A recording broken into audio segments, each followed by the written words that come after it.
Good evening, everyone. Welcome to GH Gospel Radio, and this is your show, Let's Talk Marriage. And I'm your hostess, Dr. EFUA ADU-GYAMFI. It's exciting to come back tonight for us to have another discussion on marriage.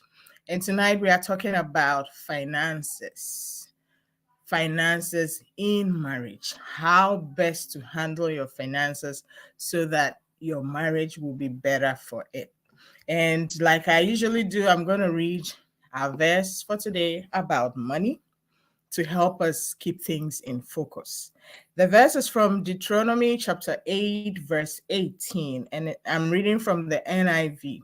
It says, "But remember the Lord your God, for it is He who gives you the ability to produce wealth, and so confirms His covenant, which He swore to your ancestors, as it is today." So the verse is clearly telling us that God gives us the ability to make wealth. And that means that the foundation of our finances is from God. So even as we are Christians, the best thing to do is to commit our finances to God and to put our hope in Him. And that ability that He gives us to make wealth, we make the most of it. After God has given you the ability, if you don't do anything with it, you're going to sit in one spot and not make the wealth. But as He's giving you the ability, it's important that you make the wealth. And even after you've made it, it's important that you are able to manage it well, because God will not get to make the wealth for you. He will not come on earth to make you manage the wealth the way He wants it. It's up to you to obey Him, to have fellowship with Him, so that He will teach you and help you in your finances. And the bottom line is, your finances are not from you. As a Christian, you know that your finances are from God. So all you do is, with the ability that He's giving you, you make the most of it and you go forth with all confidence that God is your source. Because for me, God is my source, and it works for me every single time. So let's look at why we need to have a good grip on our finances.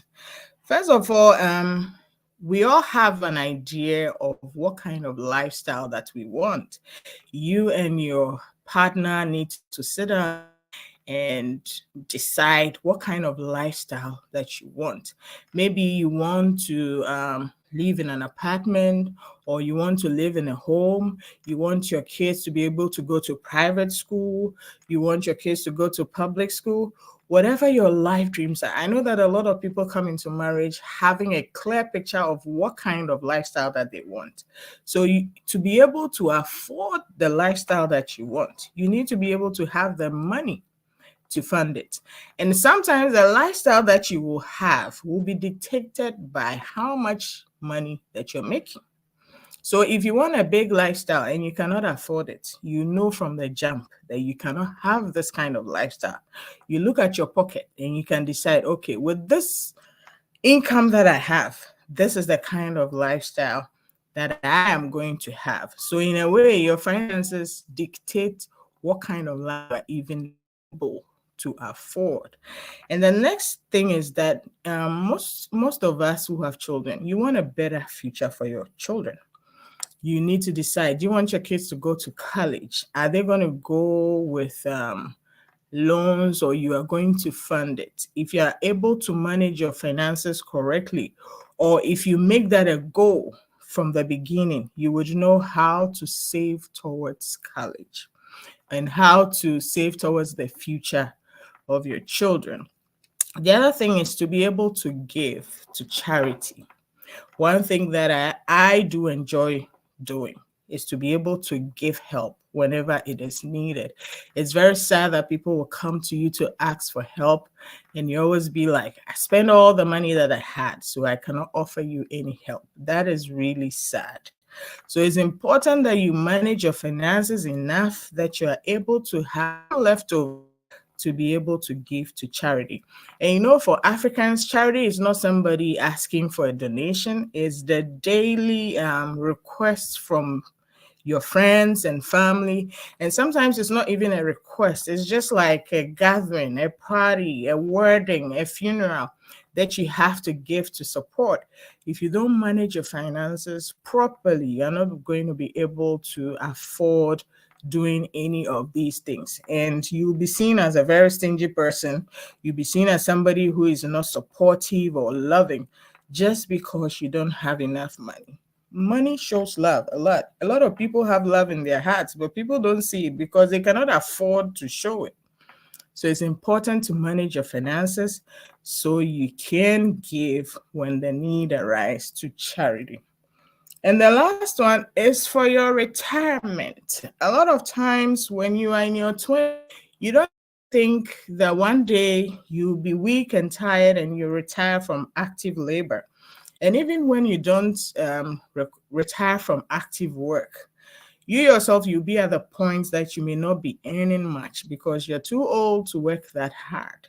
And when God blesses you to live to 90, you may not be actively working at that time, but you will still need a place to live. You will still need food. Hopefully you will not need medication, but at least you still need accommodation. You need food, you need transport, you need to maintain whatever accommodation that you're living in. You need some cash on you to do whatever you need to do. Maybe that'll be the time that you're traveling.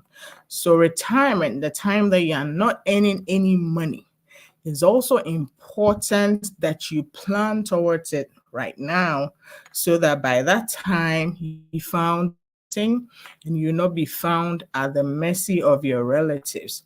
To be honest, if you have to take care of your parents, it's a big honor. But you should plan your life such that it's not your children who have to take care of you completely.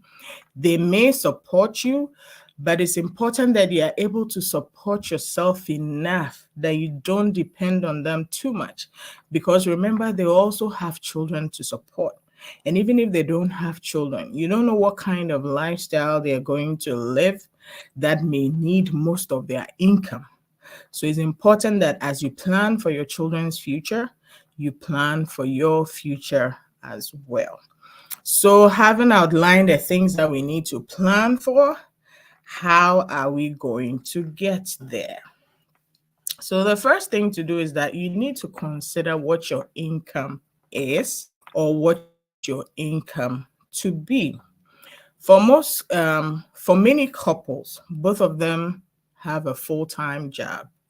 For some couples, one of them may not be working, maybe a stay-at-home parent taking care of the children, whilst the other is working full-time, bringing in the money. And for many other couples, both of them may be working full-time anyway, but one person may have the more demanding, higher paying job, while the other one may have the part-time or less demanding, lower paying job, so that in any case, one person earns way more than the other. At the end of the day, your money is my money. Whoever makes what, everything you comes as the family's income. So if you put your monies together, that is what both of you have to spend. So whatever budget that you're doing or whatever plans that you are making, you need to be able to make it based on what both of you are bringing in. Or if it's one person bringing in money, you need to be able to make that money cover the both of you. And you also need to consider sources of your non-monetary income. We just mentioned that in some families, one parent stays at home or one partner takes care of the family. And one partner taking care of the family or of the children is huge because that particular partner is saving the both of you childcare costs, tax or like shuttle fees. Maybe all the housework is handled, like most of the housework is handled by this partner, maybe even grooming of the kids, braiding hair, making meals, all of that. If you were paying for it, that would be huge. If you were hiring people to do all that for you, childcare cost alone will be very, very huge. And besides that, you're able to have that flexibility of being able to pick your kids from school. You don't need to hire people to do that. So that person may not be earning a salary or bringing in money, but that partner is saving you a whole lot of money by being there to be taking care of the children. Childcare is a huge investment. So even though he or she's not getting paid for it, that's saving you money. So that's income. You need to take that expense out of your regular earnings. So that's income.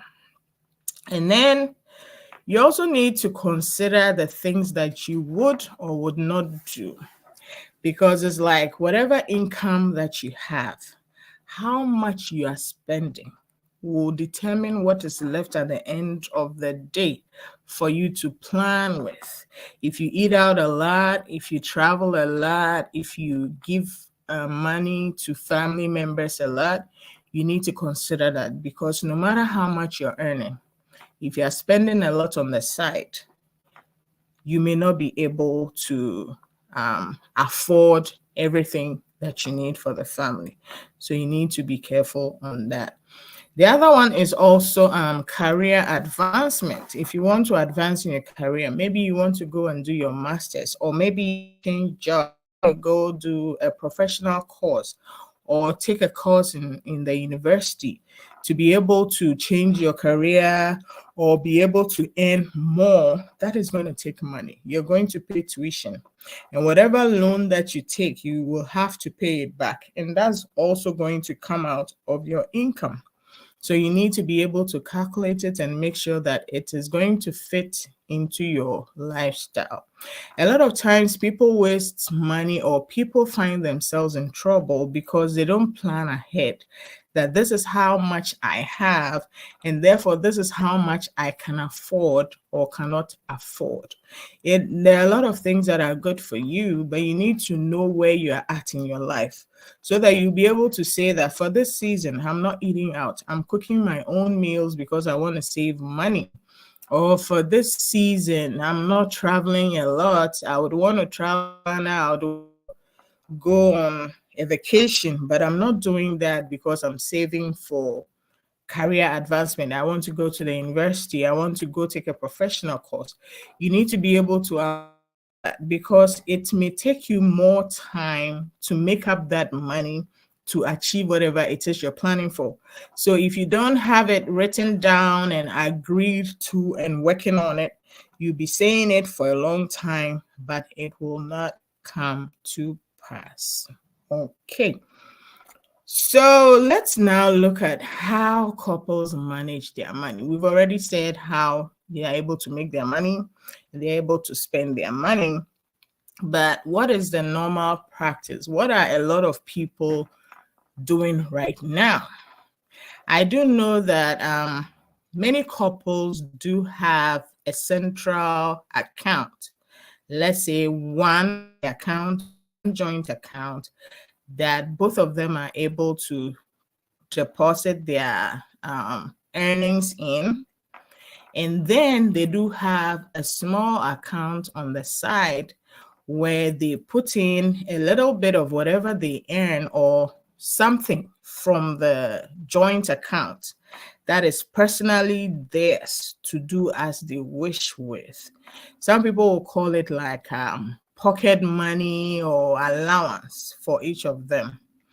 I do see this as a very easy, or let's say practical way of managing money, because like always, opposites attract. One person may spend more than the other person.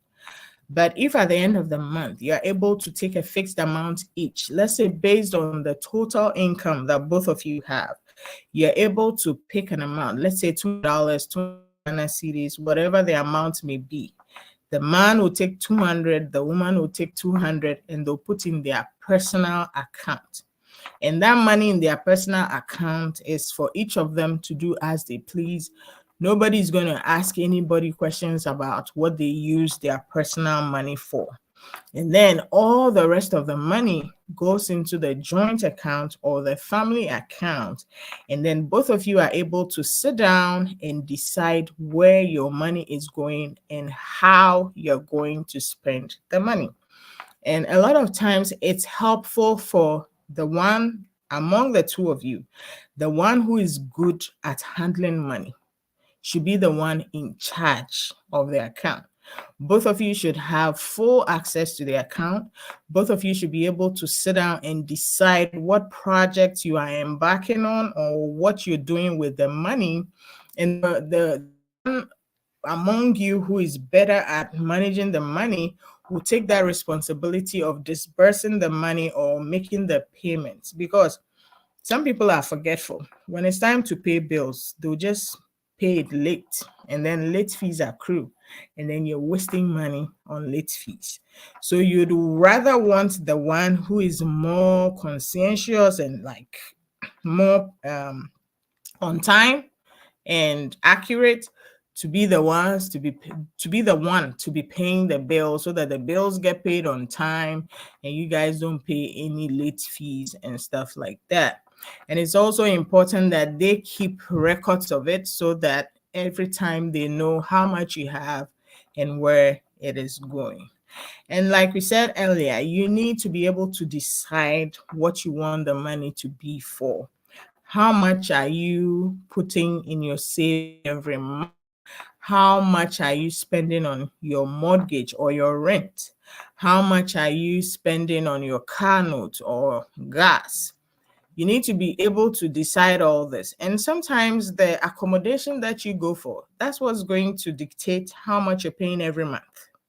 So both of you need to agree. Do we want to spend the bulk of our money on rent, or we want to spend it on a mortgage? And if we want to spend it on a mortgage, where are we getting that mortgage? How much are we willing to pay as mortgage so that we are able to save? As long as both of you agree on the basic things that you are doing, whenever the other person is making payments, it's just a matter of disbursing the money. You've both already agreed. It's not that one person is taking decisions and just doing what they feel is best, but both of you sat down, agree. When you agree on what you're spending your money on, it makes the situation transparent. Nobody suspects the other of cheating, as in putting money away for themselves or for their own personal project.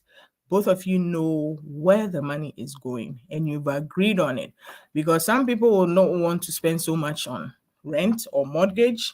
So if your partner wants to spend less and you want to spend more, it's a matter of having conversation and deciding and agreeing and compromising where you need to compromise, so that you are able to put away the right amount or pay the right amount. Even if you are wasting money and both of you have agreed to waste that money, nobody can blame the two of you. It's your life, and how you live it is up to you. So as long as you've both agreed to waste the money, happy waste. That's at the end of the day, you will have the consequences. So nobody can question you or force you to do whatever that you do not want to do. And I believe that this scenario of having a joint account and having an allowance that both of you can do whatever you want with is the ideal situation. It looks like the ideal. But sometimes, because of other problems in the marriage, because of character issues, because of personal issues, not everybody is able to use this model. Some couples may decide that the husband keeps his own money and pays for certain bills in the house, and then the wife also keeps her own money and then take care of certain bills in the house, depending on how much both of them earn. As long as it works for you, make sure that you're keeping your part of the bargain. Because sometimes the couple may decide that, okay, the husband is taking ABC, the wife is taking EFG. And then maybe the wife doesn't pay the EFG. So the husband has to now come back and pay the rest. Or the husband, instead of paying ABC, he will leave it unpaid, or sometimes will not pay some of it. And the wife has to come and pay it. It gets confusing, and it's like it becomes a constant struggle of where is the money going, how much are you earning, and why didn't you pay the bill? And once in a while, one of them may come and be like, oh, I couldn't make the money this month. What do you mean you couldn't make the money this month? The bills are fixed. So if you're not able to make it, then what happened? It's important that your parents earnings. If you're a wife or a husband and you don't know how much each other earns, that is a red flag. That is a form of mistrust in the marriage. And sometimes couples are able to manage it for as long as possible, but there might be an underlying reason why you cannot trust your partner. And if you know what the reason is, it's important that you work on it. But as long as it works for both of you, you do what you do. But in a lot of cases, it's unhealthy and it causes mistrust and it ends up bringing all kinds of issues. Okay, let's delve a little more into the one partner is not working and is a stay-at-home parent, and the other person is bringing in most of the money. The fact that one partner is bringing in most of the money does not mean they get to dictate whatever the money is used for. It is still money for both of you, and both of you need to be able to have a say as to what you do with it. And a lot of times it becomes a power struggle. A lot of people think that because I earn most of the money, I don't need to tell you what I earn, and you don't need to have a voice when we are deciding because it's not your money. If you have a partner like that, life is very difficult. And if I were in your shoes, the first thing I'll do is find a job so that both of us can start earning money, and then we can both have a say in what the money is used for. If you are in a family where the person who earns all money feels they get to decide on everything, being a stay-at-home parent is not for you. It will not work for you. So quickly start working, quickly start earning money so that you can take care of your future. You can take care of your children in case your partner is not around. Make sure that if you're in a family where you may have to be a stay-at-home parent, your partner understands that whatever they make is for the both of you. And then you also get a full say in how you spend the money. If not, quickly find work so that both of you can share the taking care of the children and other stuff that you want to stay at home for. You might want to stay home, but if the situation, it is not for you. Advise yourself quickly and find something to do, because as an adult, you will need to have an income to take care of yourself and to be able to have a say. To be very honest, working is not just for making money. Sometimes it's for your mental health. Sometimes it's for you to be able to have fulfillment in life, for you to be able to say that this is my life work. This is what God brought me on earth to do. Not everybody is born just to be a parent, that your whole life, all you do is you parented someone. It is a huge responsibility and it is a very important one. And most of the time, it takes a lot of your time. But you should realize that you as a person has a life. So it's important that you have something doing that brings you fulfillment. And it should also earn you some money because you need a retirement. And it should also help you have that inner satisfaction that you're making a good contribution to this life that we are all living. And that's the purpose of God for your life is being unraveled, or it's working out.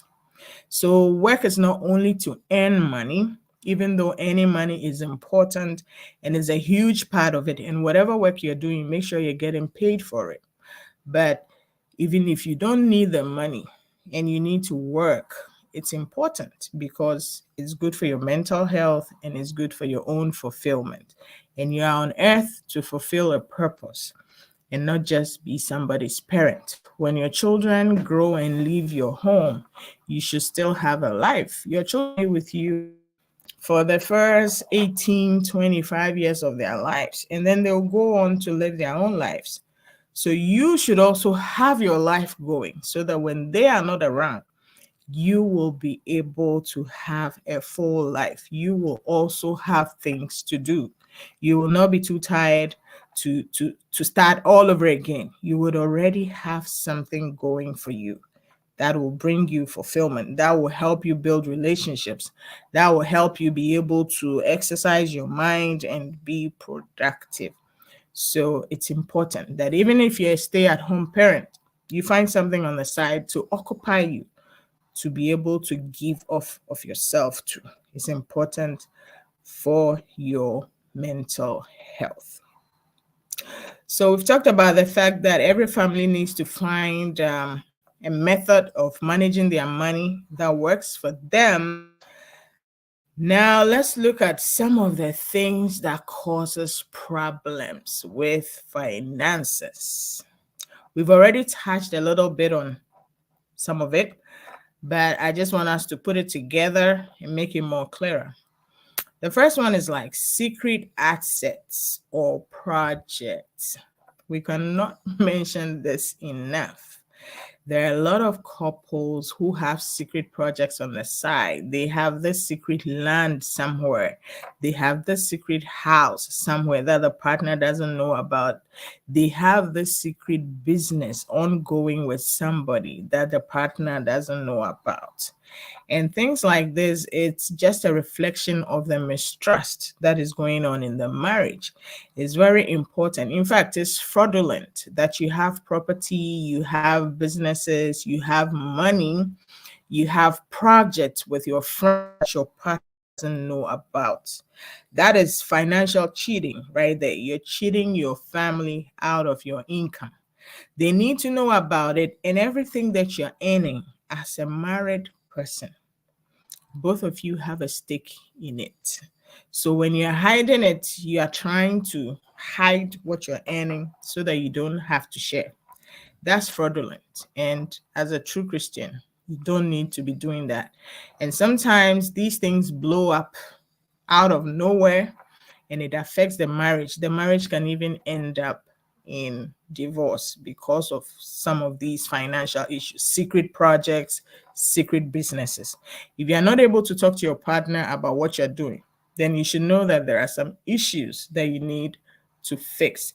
And if it's a situation that you just have to settle with it, you should just make up your mind that you'll be transparent so that if there comes a time where you have to declare whatever you are doing, nobody will be able to find fault with you for being fraudulent. The second thing is not declaring your full income. We've talked about this already. It's more like there are some couples that don't know what each other earns. That is a huge red flag. How can I be sharing my life with you when I don't know how much you earn? Some people make comments like, if you let your partner knows how much you earn, they're going to spend all your money. Why don't you trust your partner? You trust each other with your bodies. You trust each other with your lives. How come you cannot trust each other with your money? A lot of times it's people who want to cheat, who do stuff like that. People who are selfish, who cheating is only infidelity. It's saving your own money for yourself such that your partner cannot have access to it. That's financial cheating, and that's cheating as well. You're cheating your partner out of your earnings.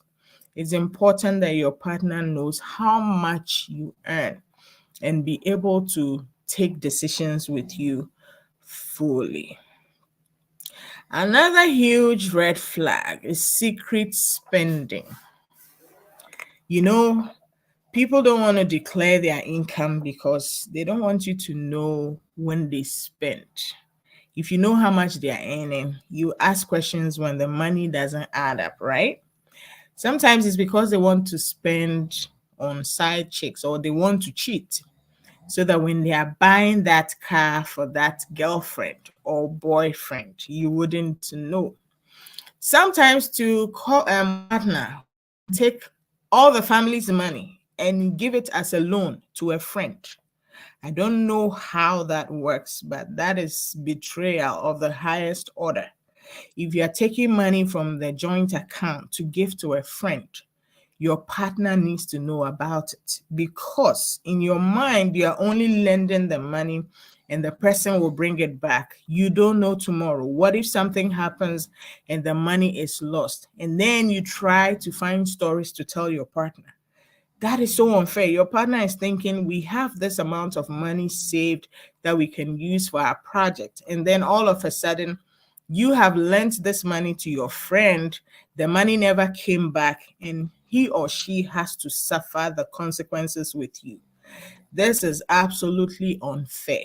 Whatever you're doing with the family's money, your partner needs to know and be able to win it. Don't take the family money for gambling. Don't take the family money to give to your family members, like your extended family members. Let's say your father needs a car. Instead of discussing it between the two of you, you just take some family money and send it to your father. That is wrong. You both need to agree on it, and you both need to be able to say that, okay, this is the amount that we are willing to part with. It's not okay to secretly take money because you think, oh, this is for my family member and the person needs it. Your family member is your extended family. And remember, in the Bible, God asked you to leave your father and mother and be joined to your partner. So don't act like your extended family comes before your partner. No secret spending, no lending family money to outside. Some people also gamble with family money. That is dangerous. Some people also make decisions on behalf of the family. Let's say they buy a house or they buy a car or they invest the money without involving the other person. You should remember that whatever you're doing with the family's money affects both of you. No secret spending. Let the other person know. Because in case something goes wrong, they would know from the start that they agreed to it. And when it goes well, they will also be able to spend it with you so that it becomes fair. So that secret spending needs to stop. If you're doing it to your partner, you're being wicked. Don't do it. Amen. And then we also mentioned that sometimes if one person is bringing in all the money and the other person is more of taking care of the children, that person could lord it over the other person and be the one to dictate how the money is being spent in the family. That is a huge red flag. That is unfair, because the other person taking care of non-monetary activities in the family is also saving the family money, and that is their contribution. So you don't get to take all the decisions. They still get to weigh in. They still get to have the same say as you in taking money decisions. So at this point, we've almost covered much on how to manage your money as a couple. So this is a good place to ask your questions, so that if you have anything, if there's anything that I said that you have questions about, this is a good time to discuss it. Yes, we did mention earlier about the having family savings and also saving for retirement. And when you, as a couple, you're able to put your money together, once the money is in your savings, you could decide that whatever thing that is earning great money that you want to invest in so that it will earn more for you, it's important that you invest in that. And like we said earlier, you need to be able to agree with your partner on that. And investments are good, but not all investments are the best. So it's important that you do your research and make sure that you are investing in something that is worthwhile and that is legal. Some people use joint money or their savings to build a house that they rent out for income. Some people invest in stocks and bonds and money instruments. Some people also invest in businesses. Let's say a friend is doing a business, they come to you and they ask you to be a partner by you getting shares in their company. The both of you could decide that we need to put our money into this, pray on it, and see it earn some money for us. Another thing is that you need to plan for your retirement. There are so many life insurance policies that you can take for yourself. In a way, those policies become retirement funds because it's like a certain number of years they're going to start paying you some dividends, especially in your retirement. You need to do your research and find out. A lot of people pay money into their 401k, and they even there's a maximum amount that you can give or you can have deducted from your paycheck, and then there's a minimum amount. It's important that you contribute to your 401k. That is huge savings. And the taxes on those kinds of amounts is not even deducted immediately. It is sort of deferred. It's important that if you want to invest in a 401k, you go ahead and do it and continue to keep it active because it will come in handy for your retirement. If you also need to invest in life insurance, nobody knows tomorrow, but if you think it's something that is good for you, you need to be able to sit down and then both of you, not one person, both of you get some life insurance and make sure that no matter what, you both have equal retirement benefits. It shouldn't be in one person's name. You should have it under both names because you are a single individual. If you have a family plan that has both of you on it, that's great. But you should make sure that you are insured, your partner is insured. And whatever assets that you have, let's say you have a house, you have a car, you have some investments, you have some bonds, you've bought some land somewhere, make sure that both of you have your names on it, because from where we are coming from, some family members can be troublesome. Things happen. And especially when you need to be looking out for yourself. You need to be looking out for your children. Any property that the two of you own, it should have both your names on it. Some people just joke with it and be like, oh, what I have is yours. What you have is mine. My brother, my sister, what I have is yours does not pan out well in court. And sometimes, under very strange circumstances, you might have to separate. Nobody's wishing that for anybody, but everything that you're doing, make sure that in case of any eventualities, both of you are secure and both of you are equally catered for. Put your name, both of your names, on all your properties. If your partner starts having some thoughts and trying to give stuff away, if your name is on if your name is on everything, they need to have you give your consent before anything can be done. So invest in these retirement policies that you need to pay like monthly fees. Shop around, try and find out one that is good for you, and make sure you're paying the premiums, because retirement is in your future, especially when God blesses you to live long. Retirement will surely come. So you need to manage your finances such that there will be money for your retirement. And a lot of times there's a lot of peer pressure, especially among African communities. It's like people expect you to have a certain lifestyle, and this lifestyle may not be something that you can afford. Please make sure that whatever you are doing is something that you have decided to do, and you are not unduly listening to outsiders. Some people may be like, oh, this car that you are using is too old. Get a new car. Or this brand of car that you have, it doesn't befit you. You need to get a better one. I won't lie to you.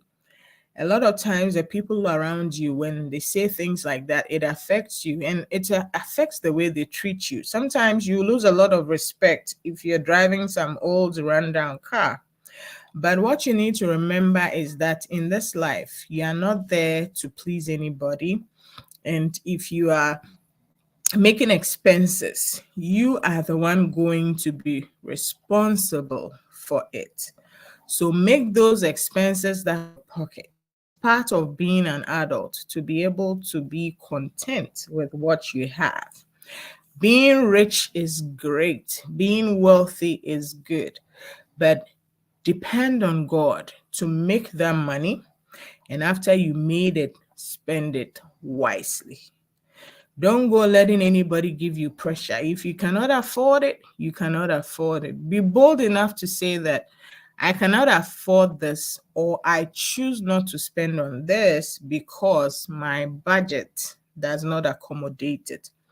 If you spend to please the community, keeping up your appearances, making sure that you are the same level with your peers, you might be causing so much damage to yourself that you will put you in financial harm.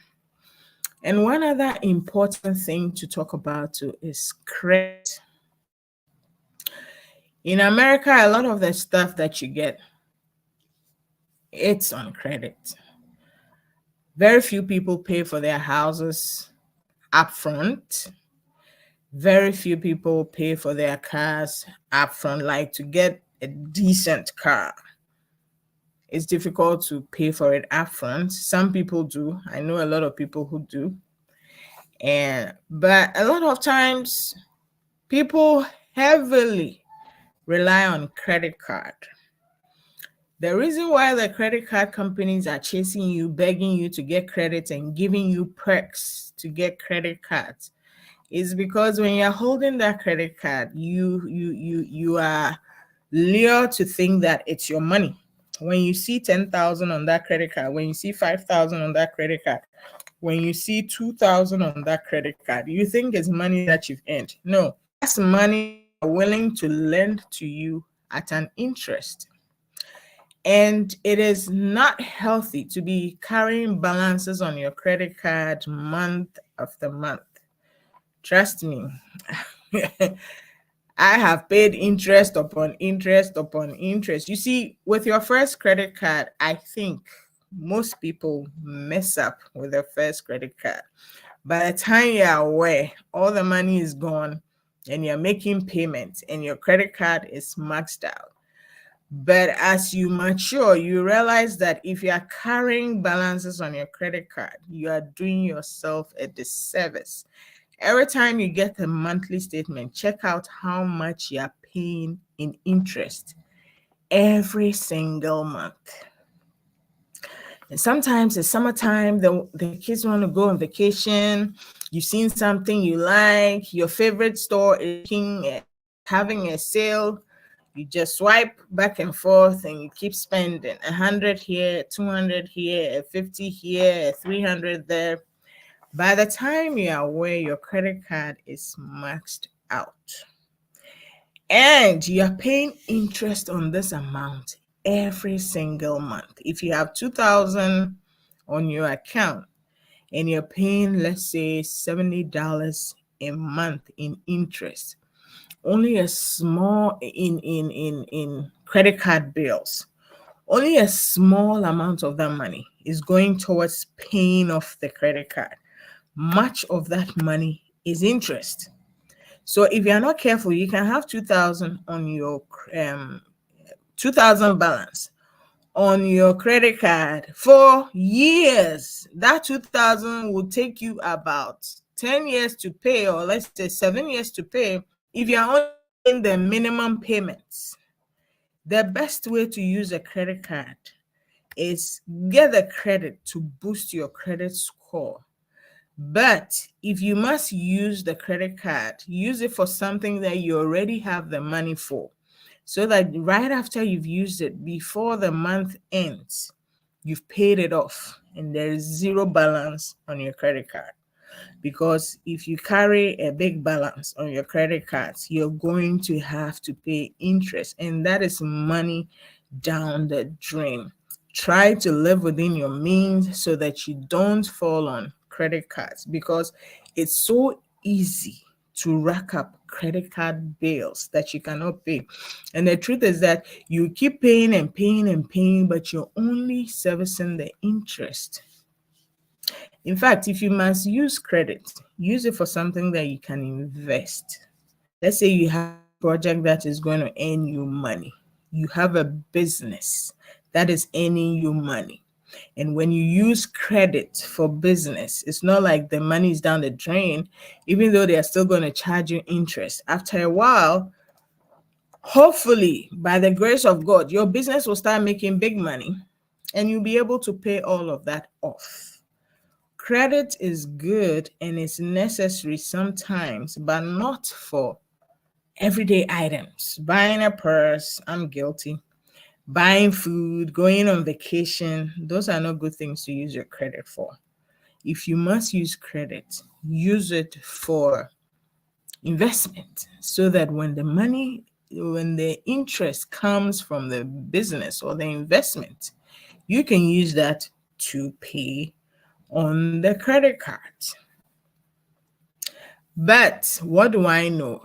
Your life is your money. And if you choose to spend on credit cards, that's not for me to say. I'm just saying what sounds good to me. And I'm just saying what I have found to be helpful.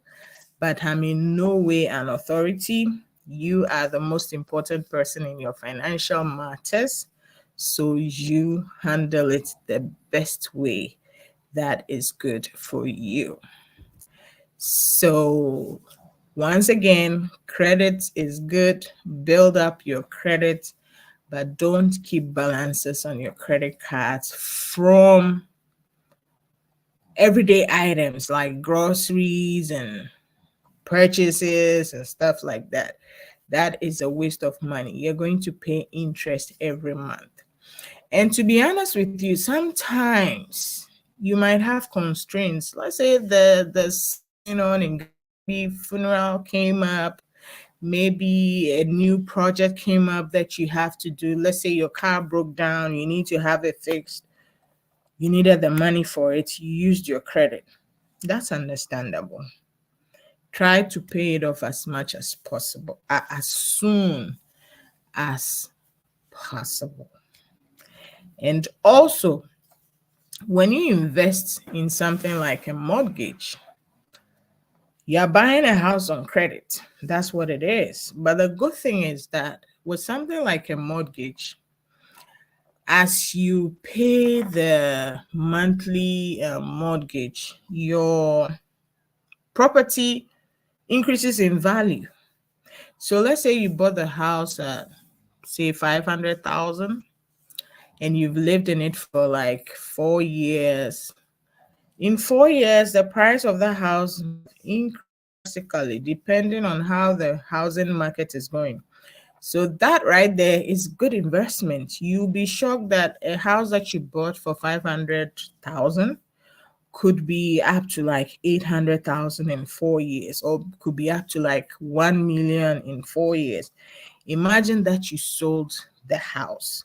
You could even use the money that you get to pay off whatever mortgage that you have on the house and be able to get something left over to make a down payment on another house and even be paying less mortgage. So having a mortgage actually helps your finances, because if you are paying rent, all the money you're paying is going down the drain. You are not gaining any equity. It's like every month your money is finished, your money is gone. But when you have a mortgage, usually the normal trend is that the value of your property increases. So you are sort of making money by having a mortgage.